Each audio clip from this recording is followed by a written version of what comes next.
தீபாவளியை முன்னிட்டு சென்னையில் இருந்து மூன்றாவது நாளாக சிறப்பு பேருந்துகள் இயக்கப்பட்டு வருகின்றன.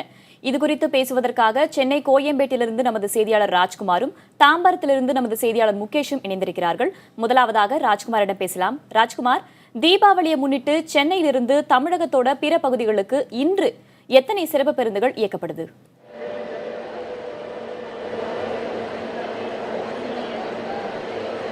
நாளை தீபாவளி பண்டிகை கொண்டாட இருக்கக்கூடிய நிலையில் தமிழகம் முழுவதும் தமிழக அரசு சார்பாக சிறப்பு பேருந்துகள் இயக்கப்பட்டு வருகிறது.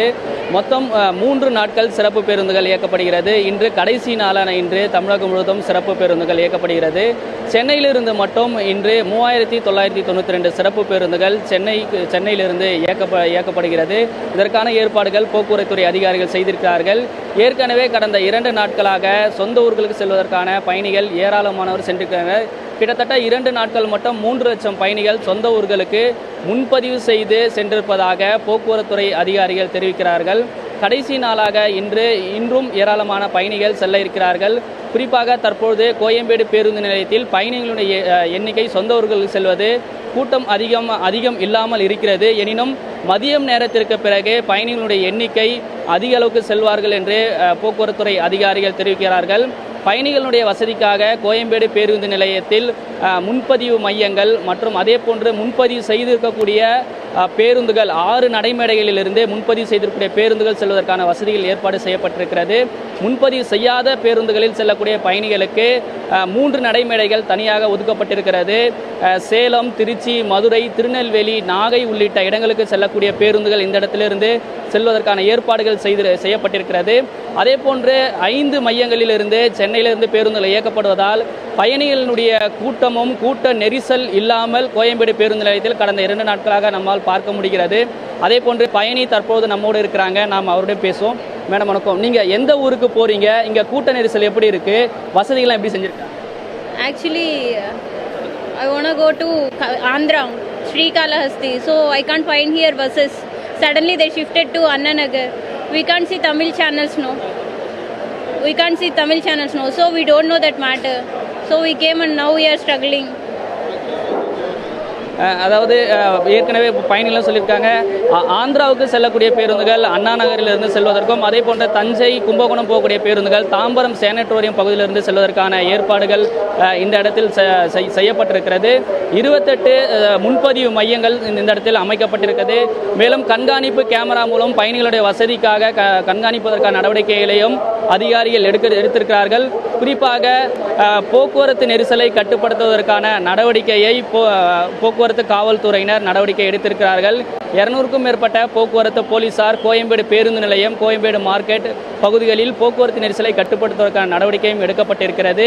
இன்று மதியம் பிறகு பயணிகளுடைய எண்ணிக்கை அதிக அளவுக்கு சொந்த ஊர்களுக்கு செல்வார்கள் என்றும் அதற்கான ஏற்பாடுகள் திட்டமிட்டிருப்பதாக போக்குவரத்துறை அதிகாரிகள் தெரிவித்திருக்காங்க. பத்மபிரியா.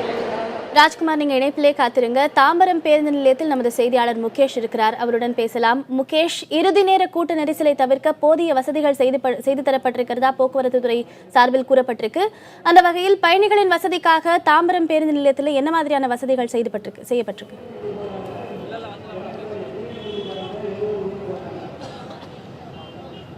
நிச்சயமா இது வந்து 5 முனையங்களில் ஒரு முனையமாக அமைக்கப்பட்டிருக்க தாம்பரம் சானிட்டோரியம் பேருந்து நிலையத்தில் இன்று ஒரு நாள் மற்றும் 320க்கும் அதிகமான பேருந்துகள் இயக்கப்படும் என்று, அதாவது திட்டமிட்டபடி 320 அதிகமான பேருந்துகள் இயக்கப்படும் என்று போக்குவரத்துறை அதிகாரிகள் தெரிவிச்சிருக்காங்க. டிஎன்எஸ்டிசியோட கும்பகோணம் கோட்டம் மற்றும் மதுரை கும்பகோணம் கோட்டம் மற்றும் விழுப்புரம் கோட்டம் பேருந்துகள் 200 பேருந்துகளும், இது தவிர அரசு விரைவு போக்குவரத்து கழகத்தை சேர்ந்த 70 பேருந்துகள் இன்று இயக்கப்படும் என்று அதிகாரிகள் தெரிவிச்சிருக்கார்கள். நேற்று பார்த்தீங்கன்னா மாலை 7 மணி வரையிலிருந்து கூட்டம் அதிகம் இல்லாத காணப்படாத நிலையில் 7 மணிக்கு மேலே சமாளிக்க முடியாத அளவில் கூட்டம் இருந்ததுனால அவற்றை சமாளிக்க வகையில் நேற்று கூடுதல் பேருந்துகள், அதாவது 70 பேருந்துகள் கூடுதலாக இயக்கப்பட்டதாகவும், நேற்று ஒரு நாள் மட்டுமே 280 பேருந்துகள் தாம்பரம் பேருந்து நிலையத்திலிருந்து இயக்கப்பட்டதாக அதிகாரிகள் தெரிவிக்கிறாங்க. அதேமாதிரி இன்று ஒரு நாள், அதாவது இங்கிருந்து கிளம்புற பேருந்துகள், அதாவது தஞ்சாவூர், கும்பகோணம், பேராவூரணி, பட்டுக்கோட்டை, மன்னார்குடி போன்ற ஊர்களுக்கு தாம்பரம் பகுதியிலிருந்து பேருந்துகள் இயக்கப்படுகின்றன. அந்த பேருந்துகளை இயக்குவதற்கு இங்கிருந்து போதிய வசதிகள் செய்யப்பட்டிருக்குது. அதே நேரத்தில் அரசு விரைவு போக்குவரத்து கழகத்தை பேருந்துகளை பார்த்தீங்கன்னாக்க திட்டமிட்டபடி முன்பதிவு செய்யப்பட்ட பேருந்துகள் வந்து 70 பேருந்துகளும் கூடுதலாக 20-30 பேருந்துகளும் இயக்குவதற்கு திட்டமிட்டிருக்காங்க. பொதுமக்கள் அதாவது நேற்று நள்ளிரவு வந்து பேருந்து கிடைக்காமல் திரும்பி சென்றவர்கள் வந்து இன்று அதிகாலையிலேயே வந்து பேருந்துகளின் மூலம் தங்களோட ஊர்களுக்கு வந்து பயண ஏற்பாடு செஞ்சு போயிட்டு இருக்காங்கன்னு சொல்ல முடியும். அதே நேரத்தில் பார்த்தீங்கன்னாக்க பேருந்து பயணிகளிடையே சில வசதிகள் வந்து அதிக அளவில் செய்யப்பட்டு கொடுத்தாலும் வந்து திரும்பி அவங்க மீண்டும் ஊருக்கு வரும் பொழுது இதேமாரி 5 இடங்களில் பிரிக்கப்பட்டு தங்கள் இல்லங்களை அணுகுவதற்கு வசதியாக இருந்தால் நன்றாக இருக்கும் என்றும் பயணிகள் தெரிவிக்கின்றாங்க. நிச்சயமாக தீபாவளியை முன்னிட்டு சென்னையிலிருந்து 3வது நாளாக பிற மாவட்டங்களுக்கு சிறப்பு பேருந்துகள் இயக்கப்பட்டு வருகின்றன. இது குறித்து தங்களின் தற்போதைய தகவல்களுக்கு நன்றி ராஜ்குமார். நன்றி முகேஷ்.